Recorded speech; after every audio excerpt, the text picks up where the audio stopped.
Next important question. Examine the environmental effects on modern agriculture.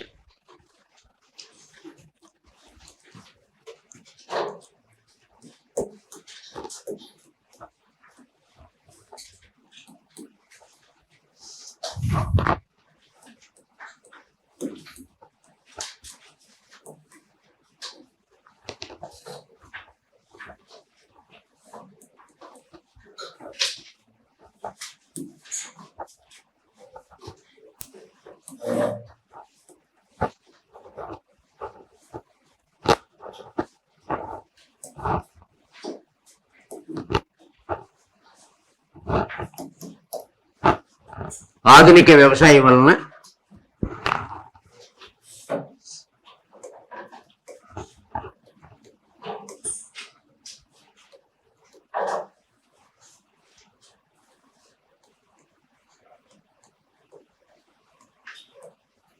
కలిగే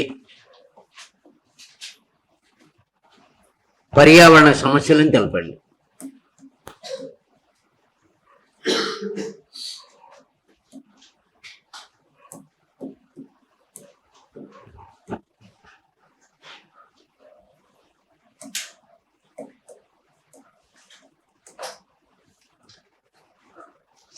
మీకు natural రిసోర్సెస్లో అన్నిటిలోకి ఇది important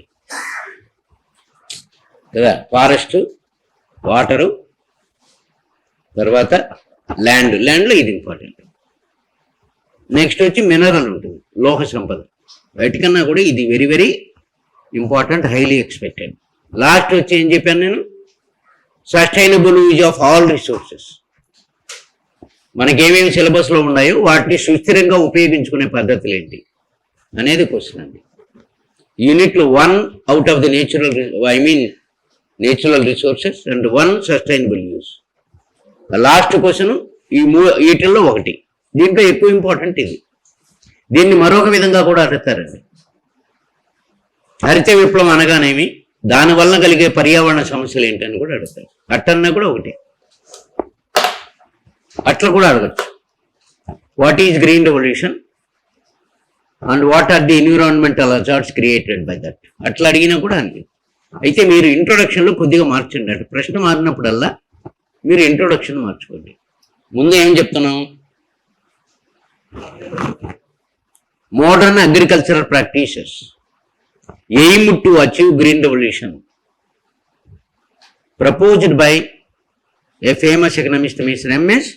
Swaminathan, using of yielding varieties of seeds, chemical fertilizers, chemical pesticides, mechanization of agriculture, and thereby going for modern way of agriculture activity అని అటు చెప్తాం. హరిత విప్లవం అని అన్నాడు. What is meant by green revolution అన్నాడు. It is nothing but A radical break through. Revolution అంటే ఏమి? రాడికల్ అని అర్థం. Radical breakthrough in the agricultural output because of injecting of the new agricultural technology like high yielding varieties of seeds, chemical fertilizers, pesticides and mechanization of agriculture అని అప్పుడు introduction కొద్దిగా మారుస్తాం. కొంచెం తలకాయ ఉపయోగించండి.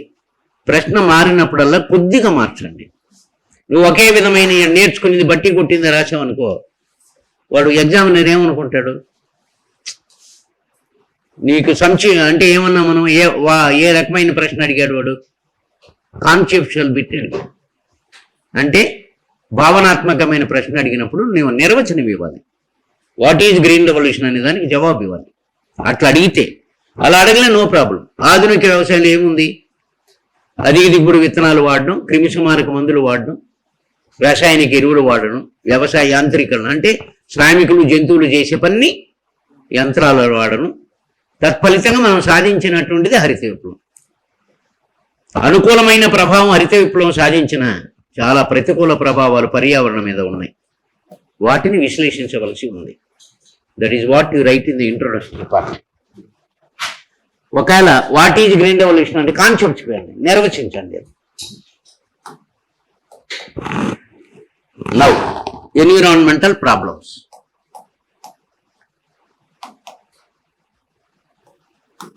ఇంట్రొడక్షన్ ఏమేమి చెప్పాం? ఆధునిక వ్యవసాయం అంటే ఏంటండి? Replacing almost all natural what you call high yielding varieties కాకుండా మనం సామాన్య విత్తనాలు కాకుండా సాంప్రదాయక విత్తనాలు కాకుండా అధిక దిగుబడి విత్తనాలు వాడడం. We're using high yielding varieties of seeds instead of traditional seeds. And instead of going for an organic way, we are using chemical fertilizers. To safeguard our crops, we are using pesticides. క్రిమి సంహారక మందులు, అది కూడా chemical, ఏమండి, chemically prepared pesticides. రసాయనిక ఎరువులు, రసాయనిక క్రిమి సంహారక మందులు ఇట్లాంటివి వాడడం. And instead of using what you call the labour and animal force, we're using mechanical force.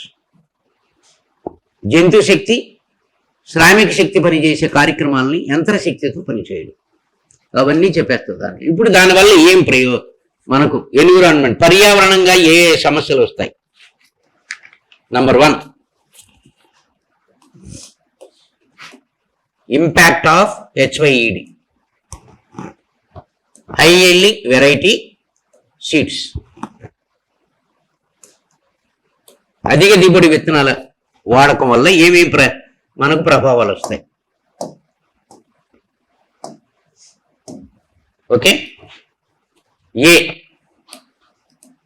అధిక దిగుబడి విత్తనాలు వాడడం వల్ల by using the high yielding varieties of seeds there are 3 ecological and environmental problems. Number 1, micro nutrient imbalance.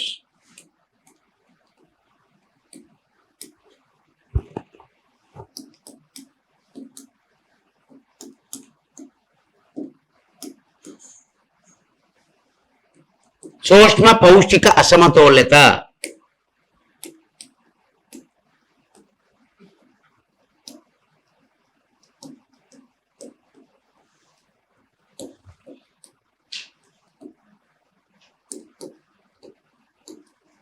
మామూలుగా మనం ఇంతకుముందు పేడ, ఆకులు ఇట్లాంటి వాటిని మనం ఎరువులుగా వాడేవాళ్ళం.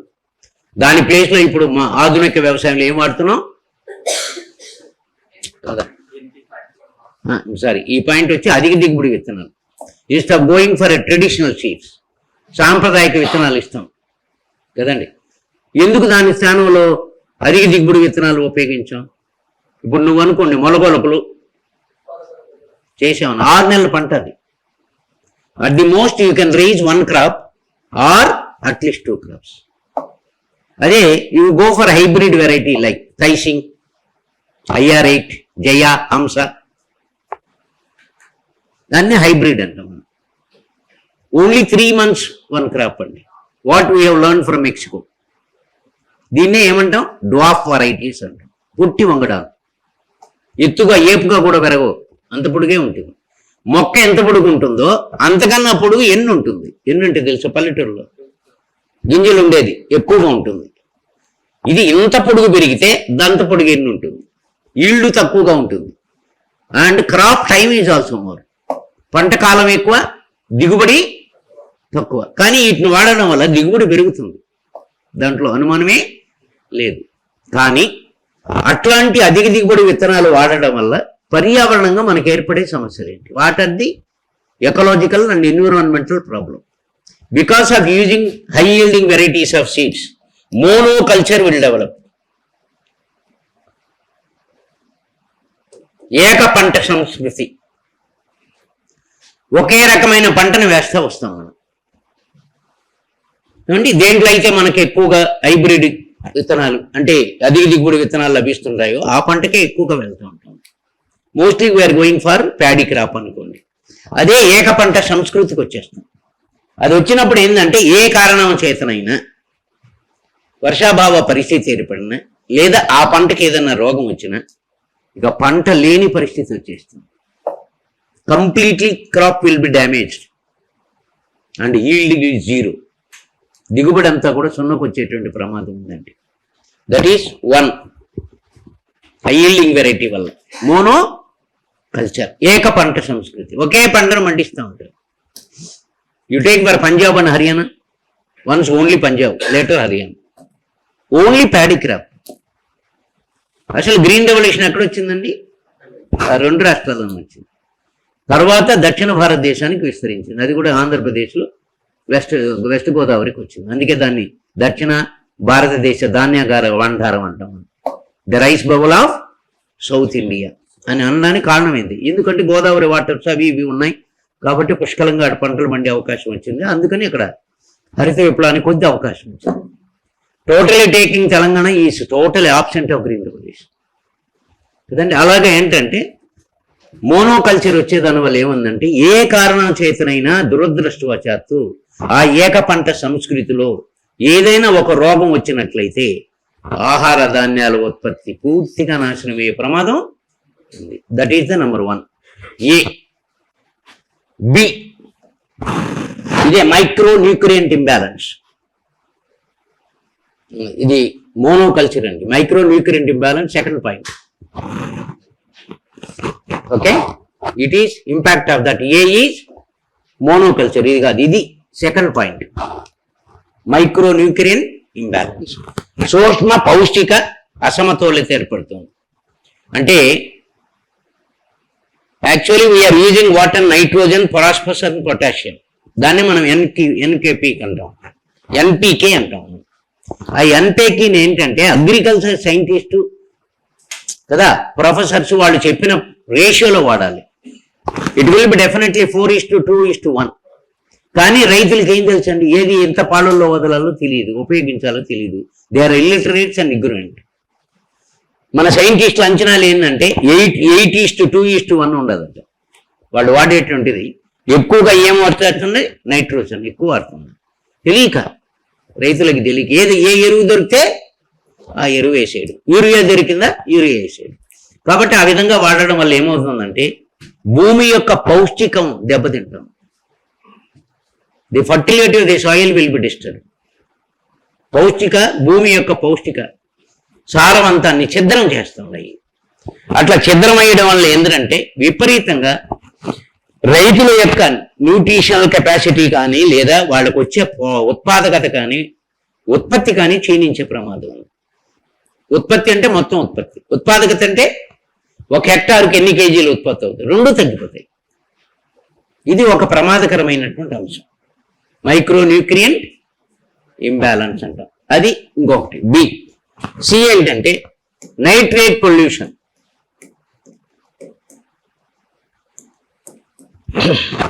నైట్రేట్ కాలుష్యం ఎక్కువైపోతుందండి. దాన్ని కదా ఎక్కువ వాడుతూ ఉంటారు రైతులు. ఎన్పీకేలో దేన్ని ఎక్కువ వాడుతున్నారు, ఎన్ను వాడుతున్నారు. కాబట్టి ఎక్కువగా వాడిపోవడం ఏంటంటే ఇది Leach depth into the soil. అక్కడ ఏంటంటే సాయిల్ అంతా నైట్రోజన్ దీంతో పొల్యూట్ అయిపోతుంది, కాలుష్యంగా మారిపోతుంది అన్నమాట. గ్రౌండ్ వాటర్స్ కూడా పొల్యూట్ అవుతాయి.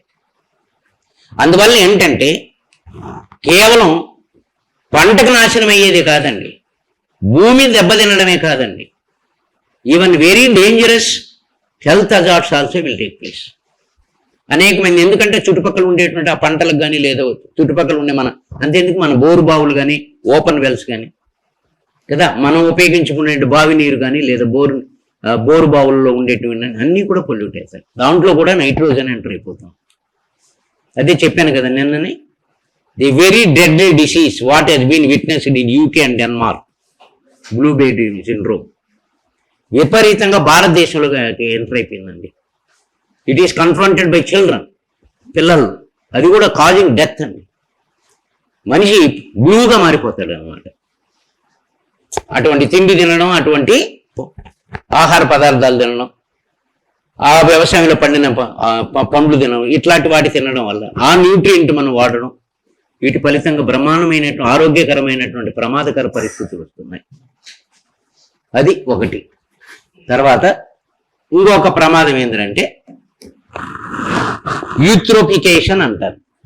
యూట్రోఫికేషన్ అంటే ఏంటంటే పొలాలలో మనం ఏమండి ఈ కెమికల్ ఫర్టిలైజర్స్ను ఉపయోగించడం వల్ల నీళ్లల్లో ఆక్సిజన్ కంటెంట్ తగ్గిపోతుంది. తగ్గిపోయినప్పుడు ఏంటంటే మొక్కలకు కూడా అది పీల్చుకునేటువంటి అవకాశం లేకుండా భూమిలో ఉండేటువంటి క్రిమికీటకాదులు కానీ ఇతర వాటి కానీ కూడా చనిపోతాయి. అవి ఇంకి బావుల్లో కానీ పక్కన ఉండే కుంటలు కానీ ఇతర వాటిల్లో కూడా ఎంటర్ అవ్వడం వల్ల విపరీతంగా మనకి ఏంటంటే ఆక్వా ఫార్మ్స్ అంతా దెబ్బతింటాయి. చేపలు కానీ రొయ్యలు కానీ ఇతరమైన ఏమేమి ఉంటాయో మనం నీటిలో ఉండేటువంటి జలాశయాలన్నీ చనిపోతాయి. దాన్ని యూట్రిఫికేషన్ అంటారు. It is nothing but reduction of the oxygen content in water. కింద నిజానికి వాళ్ళు మొక్కలు పీల్చుకునేది కార్బన్ డైఆక్సైడే కదండి. పైన ఉండేటువంటి మొక్కలు పీల్చుకుంటాయి. For what purpose? కిరణజన్య సంయోగ క్రియ కోసం కదండి, విడి పదార్థాన్ని తయారు చేసుకోవడానికి కోసం. But what about the lower part of the plant? పైన ఆకులు గీకులు అన్నీ కలుసుకొని నువ్వు సూర్యరశ్మిని తీసుకుంటారు, తేమను తీసుకుంటారు కదా, దాని ఫలితంగా మనం పిండి పదార్థాన్ని పంటలు తయారు చేసుకుంటాయి. బట్ వైరాజ్ అబౌట్ అంటే వేర్లు కానీ ఇతర వైట్ కానీ ఏం పీల్చుకుంటాయి? ఆక్సిజన్ కాదు కదా, అది కార్బన్ డైఆక్సైడ్ కాదు, ఇక్కడ ఆక్సిజన్ పీల్చుకుంటాయి. పైనేమో కార్బన్ డైఆక్సైడ్, కిందేమో అది పొల్యూట్ అయిపోయింది. అది యూట్రోఫికేషన్ అంటాం. ఎప్పుడైతే అది అయిపోతుందో అక్కడ ఉండేటువంటి జలాశయాలు అన్నీ కూడా చనిపోయేటువంటి ప్రమాదం ఏర్పడుతుంది. These are the impact of high yielding varieties of seeds. అధిక దిగుబడి విత్తనాల కార్యక్రమం. తర్వాత కెమికల్ ఫర్టిలైజర్స్ ఉపయోగించే పార్ట్, ఇది మైక్రోకల్చర్. ఇప్పుడు దీనివల్ల ఇవన్నీ వస్తాయి.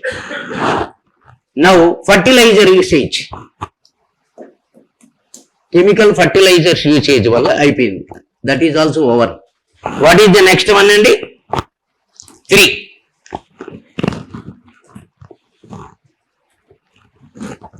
యూసేజ్ ఆఫ్ పెస్టిసైడ్స్, క్రిమికం సంహారక మందులు ఉపయోగించడం. పెస్టిసైడ్స్, క్రిమి సంహారక మందులు వాడడం.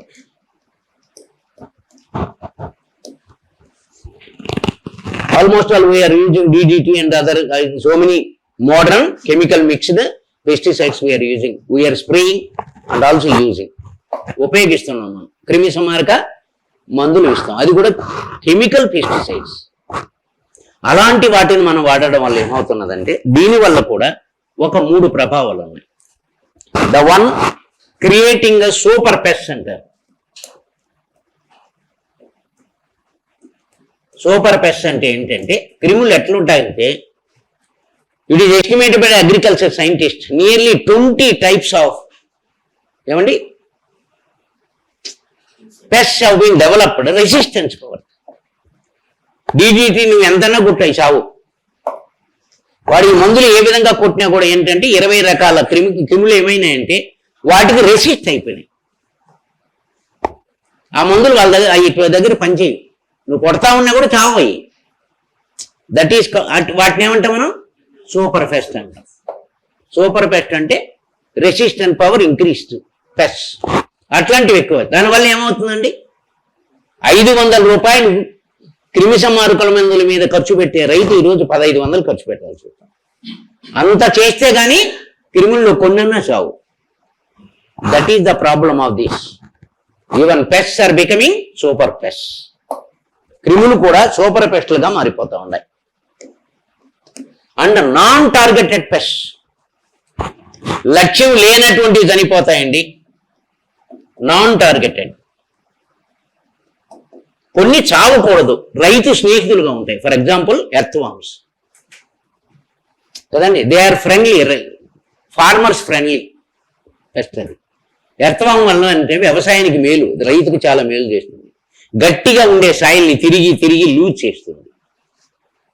ఎర్రలయ్యా, ఎర్రలు తిరుగుతూ ఉంటాయి పొలంలో కదా, భూమిలో తిరుగుతూ ఉంటాయి. అవి తిరుగుతూ ఉంటే కొందికి ఏమవుతుందంటే make your soil soft and easy to observe water by your అంటే ప్లాంట్. ఆ మొక్కలకు ఉండేటువంటి వేర్ల ద్వారా విపరీతంగా సులభంగా నీకు నీరుని సారవంతాన్ని లాక్కునే అవకాశం ఉంటుంది. అట్లాంటివి చచ్చిపోతున్నాయి ఈ పెస్టిసైడ్స్ వల్ల.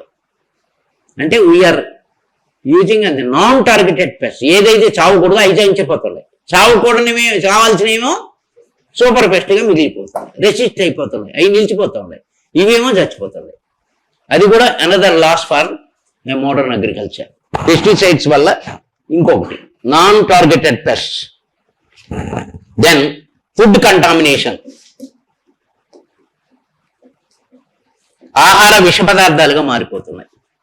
ఎంత జాగ్రత్తగా క్రిమిసంహారక మందులు వాడినా whatever may the care taken by the farmer in spraying అది పెస్టిసైడ్స్ కదండి. పెస్టిసైడ్స్ స్ప్రే చేయడం వల్ల మన ఆహార ధాన్యాల మీద అవి పడతాయా? పంట మీదనే కాదు, పంటలో ఉండేటువంటి క్రిములు చంపడానికి కొడతాం మనం. కానీ అదే పంట ఉత్పత్తుల మీద కూడా పడుతుంది కదా. And even fruits and even nuts and whatever the products that we're producing. వ్యవసాయంలో మనం ఉత్పత్తి చేసేటటువంటి అన్ని ఉత్పత్తుల మీద కూడా ఈ స్ప్రే అవుతుంది. కెమికల్స్తో తయారైనటువంటి కెమికల్ పెస్టిసైడ్స్ కదండి. ఆ తర్వాత కెమికల్ స్ప్రే అవుతాయి. knowingly unknowingly the poisonous thing has been entering into our food production. మన ఆహార ధాన్యాల వల్ల కానీ మన పండ్లు పలహారాలు కానీ ఇది మనం ఉపయోగించే కూరలలో ఉపయోగించే కూరగాయలు కానీ వీటికన్నిటికీ కూడా క్రిమి సంహారక మందులు చొచ్చుకొని వెళ్ళిపోతాయి లోపలికి. నాట్ బై ఓన్లీ క్రాప్ మీద మనం కొట్టడమే కాదు, ఉత్పత్తుల మీద కూడా వెళ్ళిపోతాయి. మనమేమో బాగానే కడతా ఉన్నారు, మన ఇంట్లో ఆడవాళ్ళు కూడా బాగా కడిగే కూరలు చేస్తూ ఉన్నారు కదా. ఎంత చేసినా ఏం చేసినా లోపల ఎంట్రీ అయిపోయినటువంటి poisonous content cannot be destroyed.